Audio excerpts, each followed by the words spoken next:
Monday, April 15th, 2013. My name is Jordan Rader. I'll be your host. I wanted to say thank you, everybody, for your support and your feedback, all that type of stuff. It's been a very, very eventful week in that in that regard. Got a lot of good feedback and things like that. So I want to say thank you very much. Keep it coming. Can only get better. So yeah, thank you very much.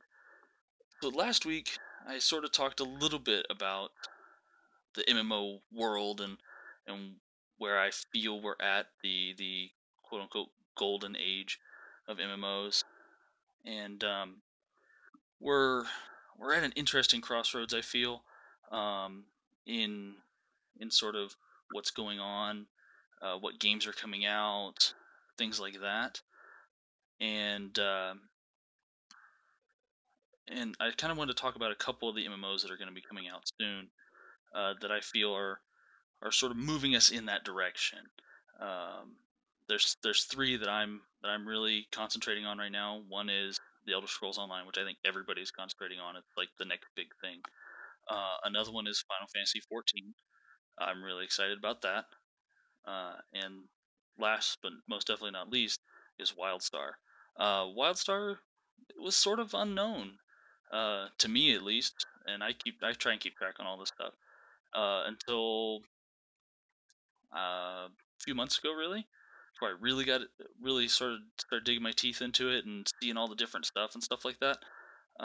But I want to kind of show it to you guys because you may not know about it, uh, and and yeah. So let's just watch the "What is Wildstar" video, and it's about 4 minutes. After that, I'll go into a little more detail and we can talk about some other stuff.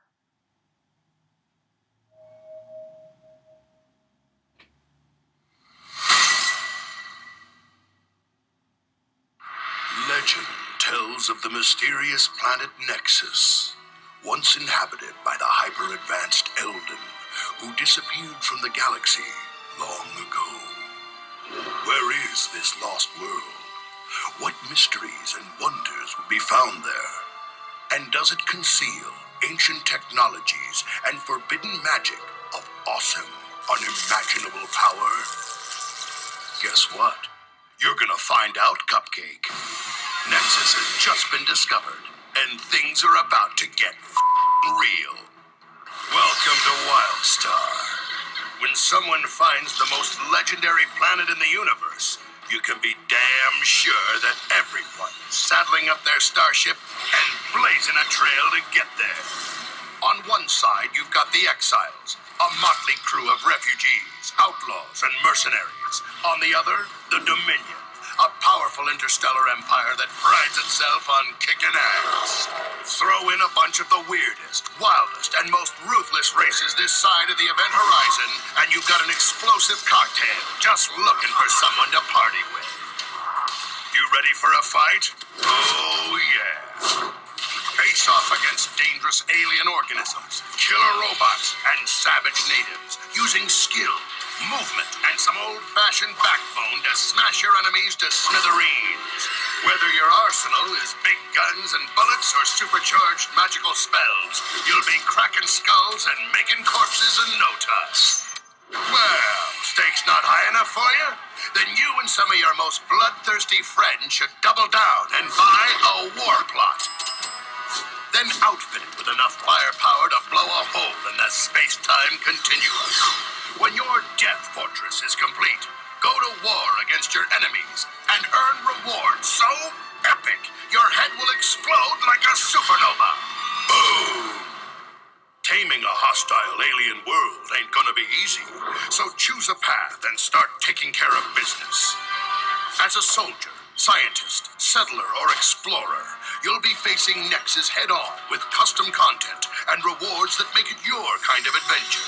So whether it's starting a war, building a town, climbing a mountain, or studying bug-eyed, brain-eating extraterrestrial critters, you're whipping this planet into shape with your own personal style. You didn't come halfway across the galaxy for a weekend visit, no. So grab a plot, build a house, and kick back on your little piece of the galactic dream. Customize your house with a mind-numbing array of choices. transforming it into a unique reflection of your own enigmatic, schizophrenic, or sociopathic tastes. Snazzy! And just when you think it's all over and maybe it's time to take a breather, guess again. Dive headfirst into an episodic world story to reveal the ultimate secrets of Nexus, doing your best to avoid getting demolished, dissected, or vaporized. Along the way, you'll see some of the most epic content since the Big Bang itself, squaring off against the most hair-raising enemies that Nexus has to offer. Add to that an unbelievable lineup of dungeons, raids, PvP battlegrounds, and adventures, and you've got a rich, deep, unforgettable experience that's guaranteed to blow your mind.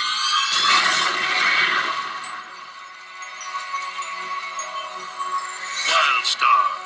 Adventure is about to get an ass kicking.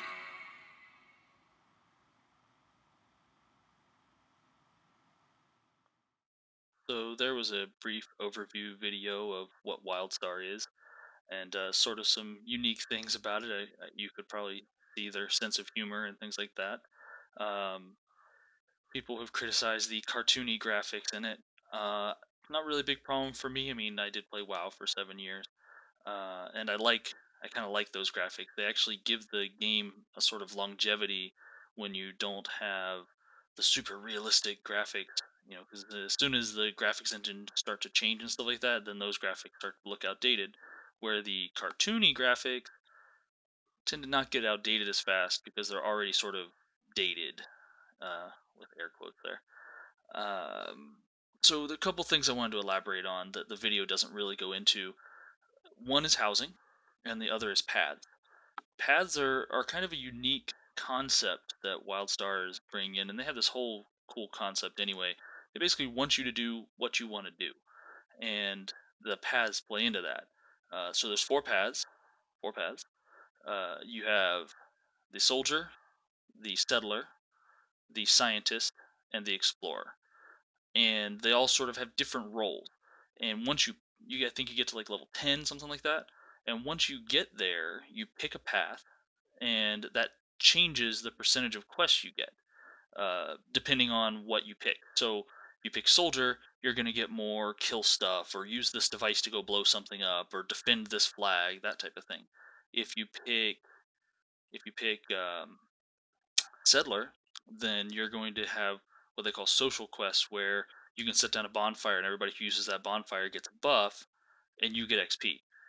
You can build flight points. You can expand settlements so there's more quest givers and things like that. And that's pretty much everything they've said about that. They haven't said a whole lot about that one.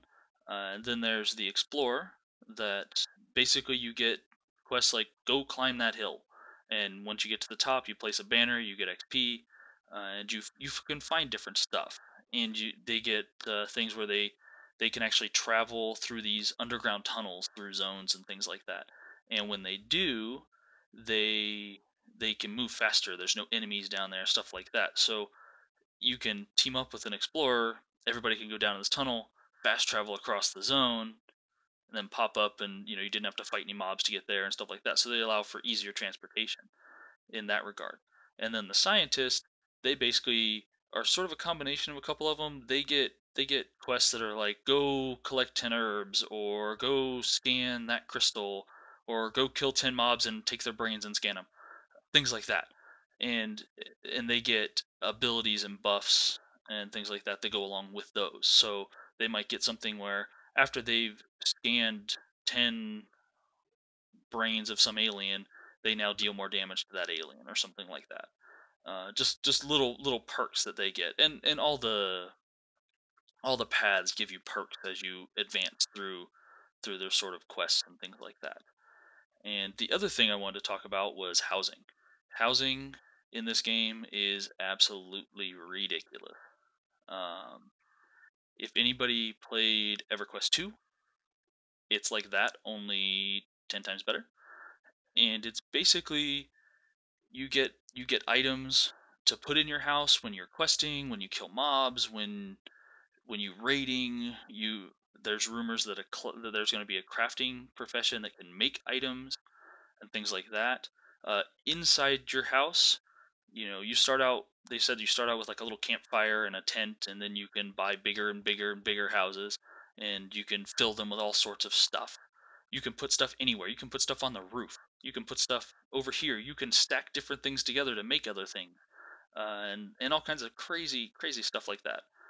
And then outside, you have all these. You can't put stuff anywhere because they want you to, still be able to walk around and things like that, obviously. But and other people can visit your home and things like that as well. So outside, you have what they call plugs and sockets. Basically, plugs are spots on your land that once you've completed certain quests or you've bought access to them and stuff like that, you can put stuff there. So you can put a garden for growing herbs and plants if you're a chef or you're an alchemist or whatever, or medic or whatever their trade skills are. They actually haven't released those yet. You can put a mine in to get ore. You can put a workbench in. You can put flight point in so you can fly out of your home and fly to other flight points and things like that. So just all this cool stuff. And not only can you put all those things in to have stuff to do, they give you daily quests to give you, it's like go collect 10 ore or something like that, or other things. You can have a raid portal to the whatever your current raid is, and it gives you a buff everybody who goes through it, stuff like that. So cool stuff like that. But then you also can you can have other people come over and like help you harvest and stuff like that. So they can if you're not gonna be able to play for a week, you're gonna go on vacation, you're not gonna be able to log in. You can have your buddy come over and harvest your ore, harvest your plants or whatever. They get a portion of it, and you get a portion of it. But it's kind of cool. And you can also set up. People can come and visit you. They can help you defend against bandits from there. And also on the outside of your house, you can place stuff all over the place. You can place stuff at fences. You can place stuff on the house itself. You can change the way the outside of the house looks. Place trees, place banners, place all sorts of items. The list is absolutely ginormous. I couldn't cover it here. So yeah, very cool stuff. Check out Wildstar. Check out the other two MMOs and that I talked about, Tizo, Elder Scrolls Online, and Final Fantasy 14. Both those are very cool MMOs as well that are going to be coming out. All three of those are in closed beta currently. So if you are interested in them, you want to sign up for beta, go to their website, sign up, and who knows, maybe you'll get into beta. I haven't gotten into any of them yet, and they just sent Wildstar just sent out the first round of beta invites last week. Uh, Final Fantasy 14 is on its second phase of beta, so they're sending out more and more invites all the time, which is kind of cool. And Elder Scrolls just entered beta as well, I believe. So all those things, very cool. Go out there, and hopefully I'll see you guys in game. Have a nice day, and thank you for watching. Hey guys, if you like the show, feel free to follow or subscribe on Facebook at facebook.com/gaminggold88, on YouTube at youtube.com/gaminggold88, or on Twitter at Jordan Raider. Thank you. Have a nice day.